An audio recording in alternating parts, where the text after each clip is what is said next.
26 डिसेंबर महत्त्वाचे दिनविशेष. 24 डिसेंबर इतिहासाला हादरवणारा एक दिवस.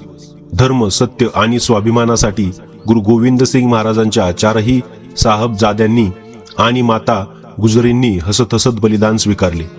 9 आणि 7 वर्षांचे ते लहान साहिबजादे धर्मांतर नाकारून जिवंत भिंतीत बंद झाले, पण धैर्य कधीच डगमगले नाही.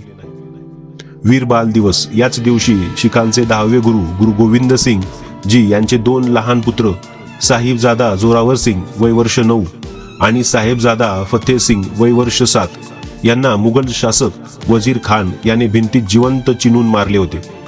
बलिदानाच्या स्मृतीप्रित्यर्थ भारत सरकारतर्फे 26 डिसेंबर हा दिवस वीर बाल दिवस म्हणून साजरा केला जातो. म्हणूनच 26 डिसेंबर वीर बाल दिवस. धैर्य, बलिदान आणि अतूट श्रद्धेची अमर आठवण.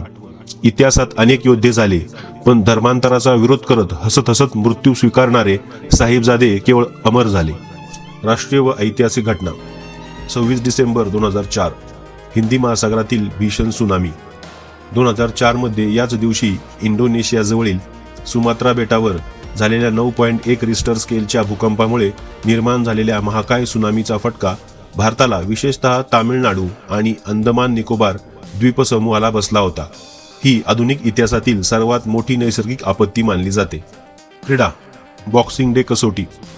भारतीय क्रिकेट संघ अनेकदा 26 डिसेंबर रोजी ऑस्ट्रेलिया किंवा दक्षिण आफ्रिका दौऱ्यावर असताना ऐतिहासिक बॉक्सिंग डे टेस्ट खेळतो. भारतीय क्रिकेट इतिहासात या दिवशी झालेल्या सामन्यांना मोठे महत्त्व आहे. काही प्रसिद्ध व्यक्तींच्या जयंती व पुण्यतिथी. जयंती. सरदार उधम सिंग 26 डिसेंबर 1999. भारतीय स्वातंत्र्य लढ्यातील महान क्रांतिकारी उधम सिंग यांचा जन्म पंजाबमधील सुनाम येथे झाला. त्यांनी जालियनवाला बाग हत्याकांडाचा बदला घेण्यासाठी लंडनमध्ये जाऊन मायकल ओडरवायरची हत्या केली होती.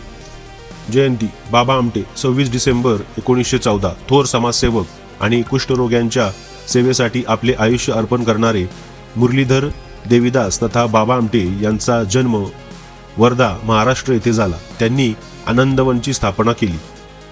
पुण्यतिथी. डॉक्टर शंकर दयाळ शर्मा 26 डिसेंबर 1999.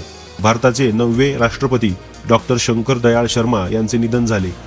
ते एक निष्णांत कायदेतज्ञ आणि अनुभवी राजकारणी होते.